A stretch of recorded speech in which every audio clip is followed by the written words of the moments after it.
Hey, so I'm making this video as a sister video to a blog that I recently posted called Contradictions #1. And that blog in this video is inspired by ChemDog1705. And though I have no idea who the heck you are, I decided to make a video in regards to some things that you inspired, obviously. Alright, so let's start out with my digestive disorder video. First you said that Jesus is make-believe, then you asked if I was full of sin, and then you continued to say that I was not on God's priority list. Now, if you really and honestly, truly, 100% believe that Jesus is make-believe, then why would I be on the bottom of a make-believe person's priority list? That's my first question. My second question, in regards to your question, which you asked if I was full of sin, is why do you care? If Jesus is make-believe, therefore heaven is make-believe, therefore hell is make-believe. So if my sins are so much apparently your business, why would it matter, right? If Jesus is make-believe and my actions aren't going to send me to hell, why did you spend 30 seconds, if not less, commenting on my YouTube video? Okay? Now, this brings me to a contradiction that the world decides to bestow upon Christians, because we all know that we live in a secular world and Christians live in this secular world as well.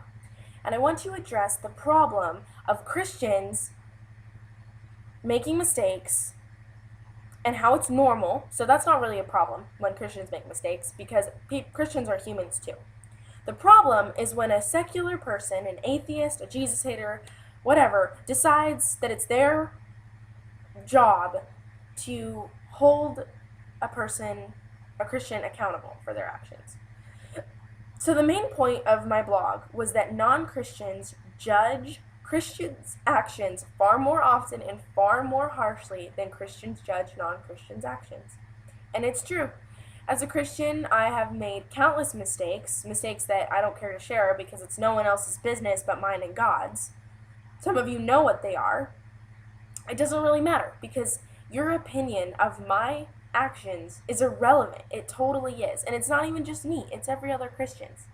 You know, non-Christians want to say, don't judge me, live and let live, don't try to convert me, oh my gosh, la la la. And then a Christian slips up and says a cuss word, chooses to get drunk, doesn't stay a virgin until they're married, yada yada yada yada yada, does all these things contradictory to their belief system.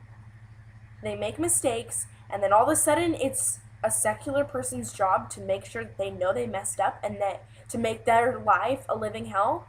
It's like, it doesn't make any sense. When I was a junior, I went to a party because I sat down and my friends were like, oh, Laura, you need to, let loose a little bit, blah, blah, blah. So I go to a party and I just chill there. I think I kissed a couple guys, but that was it. And then the next day and a few months later, I was having an argument with this girl, and she's like, yeah, Laura, you're a hypocrite. I know you smoked weed at that party, and you got drunk, and you had sex with 2 guys. Everybody knows it's true. I was like, all right, first of all, that didn't happen, but even if it did, why does it matter to you? You're not a Christian. So, anyways, the point is if you as a worldly person, and I'm not saying it's a bad thing, Christians, we love you. If you want to live and you want to let live, then do the same for us.